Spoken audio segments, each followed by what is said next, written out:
To Long Island. Welcome to our area here. Excited for being here with PFL and what are the feelings coming into this first night? Yeah, I'm excited. Today was the weigh-in day, and right now it's the refueling, and tomorrow will actually be 5 days. So I had work for today, and tomorrow I have a whole other assignment, so it'll be a little bit different. But I'm really excited to be here. Sure.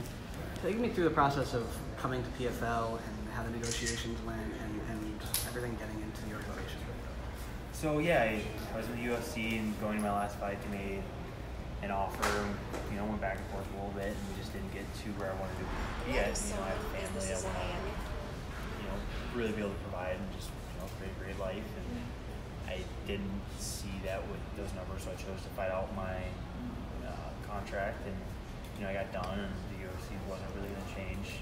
They made their offer, and so then I went and tested free agency, and the PFL was the only organization that had a contract that laid out how I could make $1 million. And he gave me some great money outside of the $1 million, so it was a no-brainer. But still, only contract I saw that said, "Do your job, we'll give you $1 million." Why do you think the UFC was so hesitant to make that same offer, to match that? And do you think there's going to be more of a trend of guys kind of taking the money offer when they can find it elsewhere now? I was in a great position. I was undefeated. A lot of guys don't put themselves in that position. I believe, I know I'm the only guy who went 4-0 and left. And so it's a tricky situation to be in, because if you have a loss, if you do one contract and you have a loss, then you might not be able to get some of the offers I got because you got that loss, and so you might feel the pressure to sign the contract. So I was in a good position. I knew I was, I could go fight anywhere in the world. Do I think the UFC? I really enjoyed my time there. The UFC was awesome. It was a childhood dream come true to go compete there. The money stuff, I don't know if they're why change the UFC?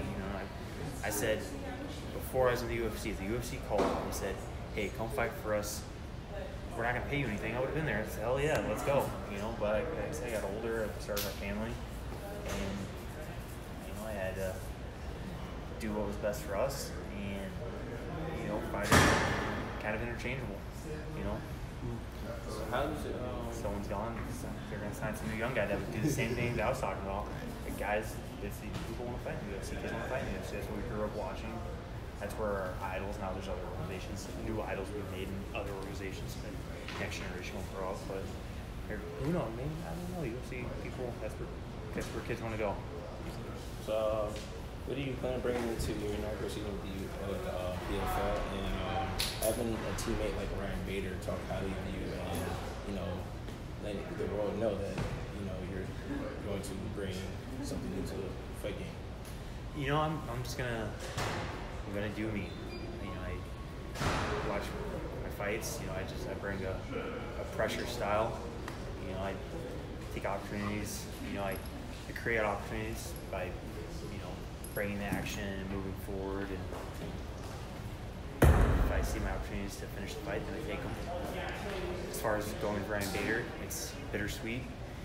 It's sometimes it can suck training with Ryan Bader because he's an absolute gorilla, and it's like having a man that can just pick you up, throw you out of a cage. It sucks, but also I've gotten a lot better at training with Ryan Bader, and I can't be in a worse situation than I find myself in, at least once a week, because I put myself through that. And throughout my whole career, I've always looked for that. I've bounced around quite a bit. I've spent a lot of time, most of my time with Bader and Power, but I have gone to other places just looking, to put myself against the toughest dudes on the planet, or who everyone thinks are the toughest guy on the planet, and to see what it's like, so that no matter who's in that cage, I don't worry about my opponents. Like I said, I do me, because I know what I'm capable of, and I seek these challenges. I seek them in the practice room. I seek them in the cage. So training with Bader is awesome. It's, like I said, bittersweet though. Some days you're not feeling 100%. He will pick you up and be a gorilla. You've seen the dude's a legitimate ape. How much did you get to watch PFL a year ago in its inaugural season? Were you paying attention? Yeah, I had some friends fighting, so I'd watch them. I was looking to watch my friends fight, and then I watched the finals. Mm-hmm. What was your impression of the competitiveness of the promotion and the current heavyweights and whatnot, your division? Where do you see everyone at, and is there anyone that really catches your eye? There's a lot of really good guys. It's for $1 million. It's not like fighting regional guys. There's guys from all over the world, really tough dudes.